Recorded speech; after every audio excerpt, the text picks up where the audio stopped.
社企係咪一定要僱用殘疾人士，淨係以解決殘疾人士就業問題做唯一目標呢？不如我哋睇下下面嘅故事。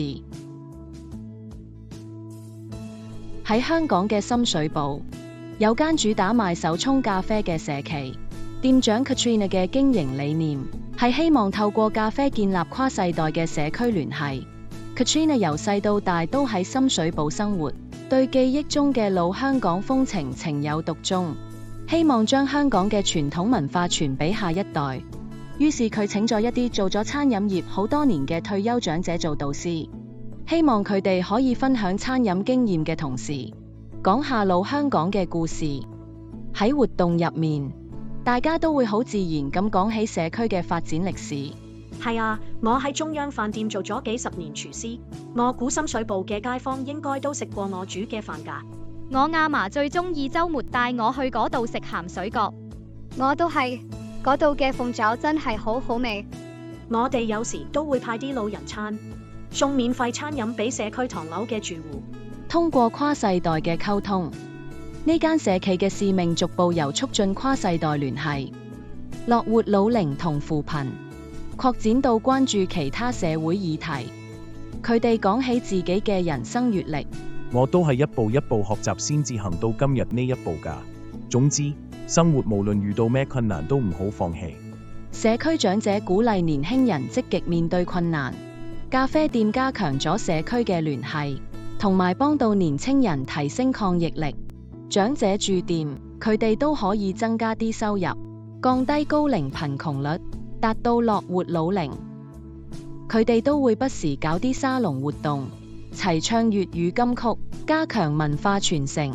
對於一啲父母工作太忙冇辦法陪小朋友嘅基層家庭，咖啡店推出啲老幼共讀計劃，幫手暫時照顧下小朋友，關注青少年嘅成長。佢哋向本地年輕農民採購咖啡豆，採用環保包裝，並且鼓勵顧客使用自帶杯具，宣揚環境可持續發展嘅理念。當被人問到點解唔專注殘疾人士就業問題嘅時候， Katrina 解釋道：香港面對唔少挑戰，有啲社會企業專注於殘疾人士就業，我哋就希望透過咖啡建立跨世代嘅社區聯繫。我哋專注喺長者生活，增加佢哋嘅收入，降低貧困率。我哋都會舉辦活動，加強社區聯繫，推廣精神健康，同埋傳承本地文化，關注青少年發展。我哋採購本地咖啡，宣揚環境可持續發展嘅理念。唔同嘅社企專注喺唔同嘅範疇，喺各個領域都有貢獻。咁就係我哋呢行可以持續發展嘅原因啦。咖啡店嘅故事，我哋暫時講到呢度。社企淨係以請殘疾人士為目標嗎？實際上，社企面對唔同嘅社會需要，好似有啲專注長者照護、樂活老齡，有啲就專注年青人發展與教育，有啲企業專注環境可持續發展，有啲就肩負文化保育嘅使命，仲有啲專注精神健康、社會扶貧等需要。當然，有啲社企都會促進殘疾就業啦。請大家思考下，多元化嘅社會企業點樣為香港嘅社會結構作出貢獻呢？點解社會企業滿足唔同嘅社會需要咁重要呢？